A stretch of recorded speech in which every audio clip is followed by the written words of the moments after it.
السلام عليكم قرابة وسلامتهين الدنيا ماشا كجوكتين كسر دوادة بيرتيدا لكن the next couple videos نصصات دون لقياب أنا وحبيرين إن أنا تصل because I am in Nairobi so قرابة مقالة دينا بان tour قران دونا دتكرر نيروبي جوغان and إن شاء الله وحسكو دي دونا إن أن سور راديو ميلها أو garden centers إذن كده ميلها نقبتين بواركة حلنا فيرنا يا جوجل ميلها تكامه أو plants كلوجد إن شاء الله. So if you have other ideas come into the إسقار إن شاء الله but I'll post some more videos إن شاء الله. السلام عليكم قرابة. It is 5 a.m. in the morning. وحأصعنا هدرتان البوركة. The car is loaded. المهانة برا واحد. Mesdames et messieurs, votre attention s'il vous plaît, ceci est une annonce nominative pour passagers Fine Sahara, passagers Friscol, Péri-Christine, voyageant sur le vol Delta 9921 à destination de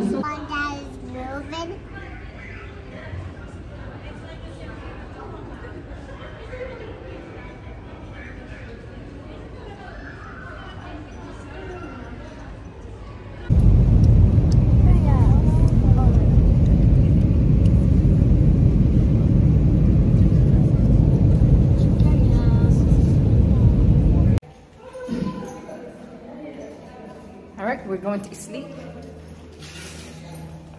Ramagan. Ramadia okay.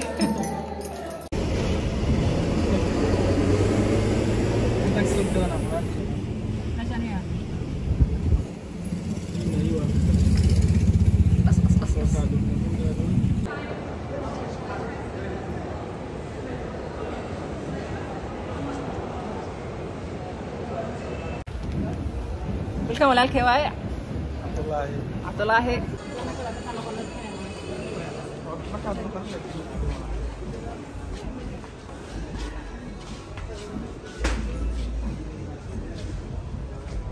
I'm gonna walk like a typical tourist. I stand out. Ooh.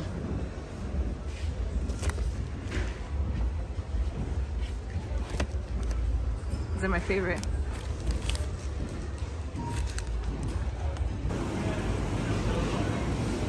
Party cheese. Jibby.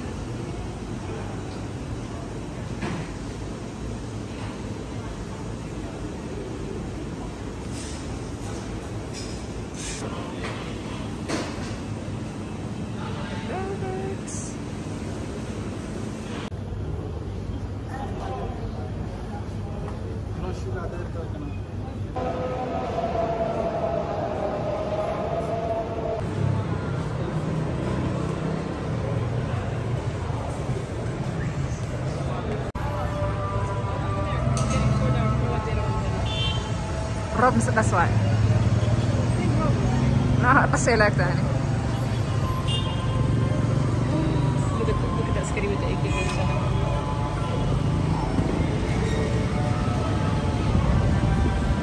The New York of East Africa.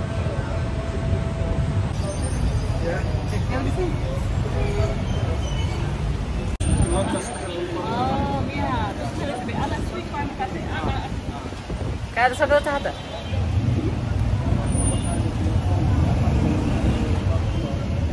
كرفات بيزيك بسم الله الرحمن الرحيم.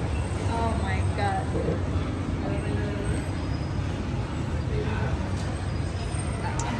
Best place so far. A lot of it I do. So I'm having a compliment again. It's very nice like it. Alhamdulillah. MashaAllah.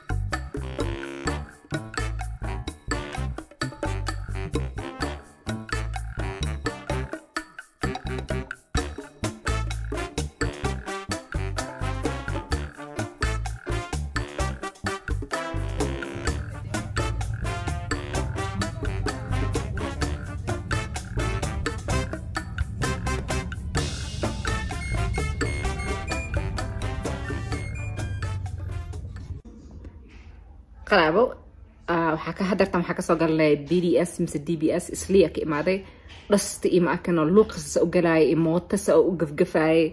It was like the most exhilarating experience I have ever experienced. And dhastana ma arkana iyo taxi ugu dambeeyay hadda soo koreynay waxaa is dhahay kaas caaw ma noolaanaysid laakiin apartment keena la keenay. So overall wallahi the city is very beautiful, the city is very busy.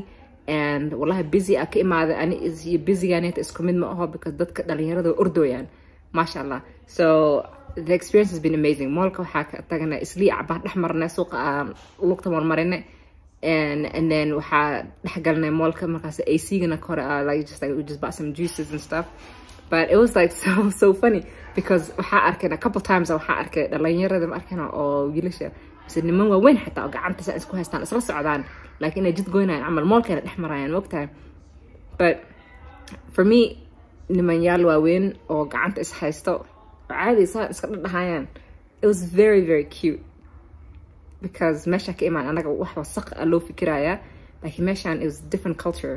So that was the one cultural difference. It's a shock. I don't want to say it's a shock because meeshan it animal meelan ka imaada waaye. So but over 20 years I laga maqnaa meeshan for the first time I saw laabtay. So it was like so different wallahi. So meel kasta aan maro waxaa xisaabinaya isli markaan joogay waxaa xisaabinaya inta geed cagaar arkay wallahi 3 mise 2 arkay couple hours isli waa ku dhex jiray saacado badan ku dhex jiray isli markaa ka soo baxnay cagaar kama arkina markay arka baaba farxaabo because isli marka dhex gashay brown la arkaysa ay dhiiqo meesha dhex maray hartan alxamdulillah dhiiqo ma arkin roobne magaalada mugdi ay noqonayso hadda roob soo socda dhahay. But wallahi waxaa xisaabinaa inta geed air clean garan karo air kama oh my gosh dhasta socoto basaasay tahana ma arkina wadnahay fulay adduunka waxaa horta waxaa u maleynaa wax iga fulaysan adduunka ma jiro u maleynaa. But I don't know ku laaban doona insha Allah but laakiin meelo kala raba inaan Nairobi kasoo fiirino. Until next time. Sign up for YouTube. Subscribe. Make sure you subscribe. Say subscribe. Peace out. Thanks for watching. Thanks for watching. Bye. Bye.